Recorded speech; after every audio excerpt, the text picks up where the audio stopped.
Hi ನಮಸ್ಕಾರ.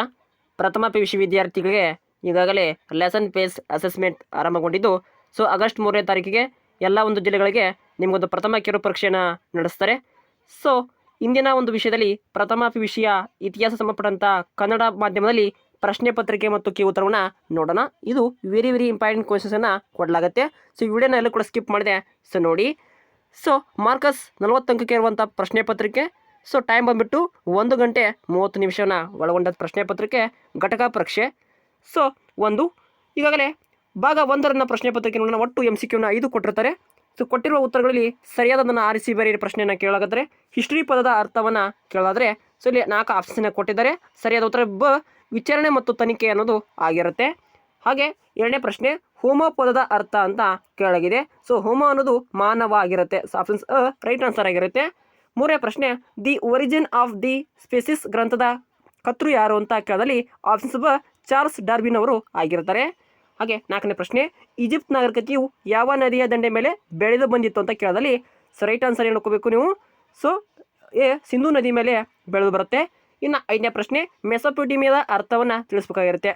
So right answer ನೋಡಬೇಕು, 2 ಸಮುದ್ರಗಳ ನಡುವಿನ ಪ್ರದೇಶ. ಸೊ ರೈಟ್ ಆನ್ಸರ್ ಬ ರೈಟ್ ಆನ್ಸರ್ ಆಗಿರುತ್ತೆ. ಇನ್ನು ಕೊಟ್ಟಿರುವ ಉತ್ತರಗಳಲ್ಲಿ ಸರಿಯಾದ ಉತ್ತರದ ಫಿಲ್ಲಿಂಗ್ ದ ಬ್ಯಾಂಕ್ಸ್ ನೋಡೋಣ. ಸೊ ಇಲ್ಲಿ ಮೇಲೆ ಕೊಟ್ಟಿದ್ದಾರೆ. ಆರನೇ ಪ್ರಶ್ನೆ, ಡ್ಯಾಶ್ ಇತಿಹಾಸ ಪಿತಾಮಹ ಎಂದು ಕರೆಯಲಾಗಿದೆ. ಸೊ ಯಾರ ಒಂದು ಕರೀತಂದರೆ ಹೆರೋಡಾಟಸನ್ನು ಕರೀತಾರೆ. ಸೊ ಭೂಮಿಯು ಡ್ಯಾಶ್ ವರ್ಷಗಳು ಪೂರ್ವದಲ್ಲಿ ಉಗಮವಾಯಿತಂದರೆ 4.5 ಬಿಲಿಯನ್ ಹಿಂದೆ ಉಗಮವಾಗುತ್ತೆ. 8ನೇ ಪ್ರಶ್ನೆ, ವಿಶ್ವದ ಪ್ರಥಮ ಸಾಮ್ರಾಜ್ಞೆ ಯಾರು ಅಂತ ಕೇಳದಲ್ಲಿ ಇಲ್ಲಿ ಕೊಟ್ಟಿರ್ತಾರೆ. ಮೇಲೆ ಕೊಟ್ಟಿದ್ದಾರೆ. ಇಲ್ಲಿ ಹೆಸೆನ್ ಮತ್ತು ಫುಟೆಸ್ ಅವರು ಆಗಿರ್ತಾರೆ. ಸೊ ಹಾಗೆ 9ನೇ ಪ್ರಶ್ನೆ, ಡ್ಯಾಶ್ನು ತೂಗು ಉದ್ಯಾನವನ್ನು ನಿರ್ಮಿಸ್ತಾನೋ ಅದಕ್ಕೆ ನೆಬುಲು ಕಂಡೇಜರ್ ಆಗಿರ್ತಾರೆ. ಇನ್ನು ಮೆಸೊಪೊಟೇಮಿಯನ್ನರ ಸರ್ವೋಚ್ಚ ದೇವತೆ ಯಾರು ಅಂತ ಇಲ್ಲಿ ಕರೆದರೆ ಸೊ ಮಾರ್ಡೂರ್ಕಾ ಆಗಿರುತ್ತೆ. ರೈಟ್ ಆನ್ಸರ್ ಮಾರ್ಡೂರ್ಕಾ ಆಗಿರುತ್ತೆ. ಸೊ ವೇಟ್ ಮಾಡಿ, ಇದು ಸ್ವಲ್ಪ ಆನ್ಸರ್ನ ಚೇಂಜ್ ಮಾಡಬೇಕಾಗಿರುತ್ತೆ. ಸೊ ರೈಟ್ ಆನ್ಸರಲ್ಲಿ 8ನೇ ಪ್ರಶ್ನೆ ಸರಿಯಾದ ಉತ್ತರ ಹತ್ಸೆನಾ ಪುಟ್ಸ್ ಅವರಾಗಿರ್ತಾರೆ. ಹಾಗೆ ಇಲ್ಲಿ ಸರ್ವೋಚ್ಚ ದೇವತೆ ಅನ್ನೋದಕ್ಕೆ ನಾವು ಸ್ವಲ್ಪ ಚೇಂಜ್ ಮಾಡಬೇಕಾಗಿರುತ್ತೆ. ಸೊ ಅದು ನೋಡ್ಕೋಬೇಕು, ಅದನ್ನು ನೋಡ್ಕೊಳ್ಳಿ. ನೆಬೂಕಡ್ನೆಸರ್ ಕೂಡ ರೈಟ್ ಆನ್ಸರ್ ಆಗಿರುತ್ತೆ. ತೂಗು ವಿದ್ಯಾನವನ ಆಗಿದೆ. ಸೊ ಓಕೆ, ಅವನ ಆನ್ಸರನ್ನು ಚೇಂಜ್ ಮಾಡ್ಕೊಳ್ಳಿ. ಇನ್ನು ಈ ಕೆಳಗಿನ ಹೊಂದಿಸಿ ಬೇರೆ ನೋಡಿದ್ರೆ ಮ್ಯಾಥ್ಸ್ ಆಫ್ ಫಾಲೋವಿಂಗ್. ಹೆರೋಡಾಟಸ್ ಅನ್ನೋದು ಏನಾಗಿದೆ, ಪರ್ಸಿಯನ್ ಯುದ್ಧಗಳನ್ನ ಮಾಡಿರ್ತಾರೆ. ಅಲ್ಲಿ ಆಂಡ್ರಾಲ್ಡ್ ಟೈಬೇನ್ ಅವರು study of history. Charles Darwin ಅನ್ನೋರು ಸಬಲರು ಬದುಕುಳಿಯುವಂಥ ಸಿದ್ಧಾಂತ. ಪೇರೋ ಅನ್ನೋದು ಒಬ್ಬ ರಾಜ, ಈಜಿಪ್ಟಿನ ರಾಜ ಆಗಿರ್ತಾನೆ. ಹಮ್ಮುರಾಮಿ ಸೊ ಬೆಬಲೋನಿಯಾ ದೊರೆ ಆಗಿರ್ತಾರೆ. ಇಲ್ಲಿ ಸೊ ಪ್ರಶ್ನೆ ಪತ್ರಿಕೆ ಸ್ವಲ್ಪ ಬ್ಲರ್ ಇದೆ, ಸೊ ಕ್ಷಮಿಸಬೇಕು ನಮ್ಮನ್ನು. ಸೊ ಇಲ್ಲಿ 1 ಅಂಕದ ಪ್ರಶ್ನೆ ಮತ್ತು ಪ್ರತಿಯೊಂದಕ್ಕೆ 1 ಅಂಕವನ್ನು ಕೊಡ್ತಾರೆ. ಬಟ್ 5 ಅಂಕ ಪ್ರಶ್ನೆ ನೋಡ್ಕೋಬೇಕು.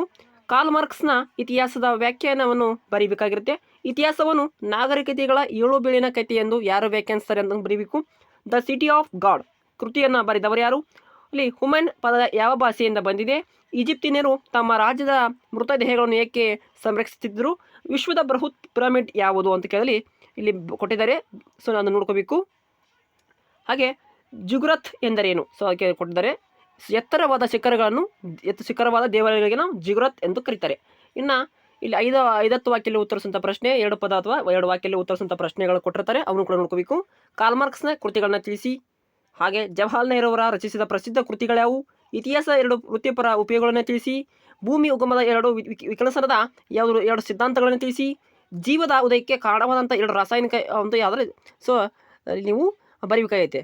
ಜಲಜನಕ ಮತ್ತು ಅಲ್ಲಿ ಇಂಗಾಲ ಆಕ್ಸೈಡ್ ಅಂತ ಬರುತ್ತೆ. ಸೊ ಅದು ನೋಡ್ಕೋಬೇಕು. ವೆರಿ ಇಂಪಾರ್ಟೆಂಟ್ ಇರ್ತವೆ. 24ನೇ ಪ್ರಶ್ನೆ, ಈಜಿಪ್ತನ್ನು ನೈಲ್ ನದಿಯ ವರಪ್ರಸಾದ ಎಂದು ಏಕೆ ಕರೆಯಲಾಗಿದೆ?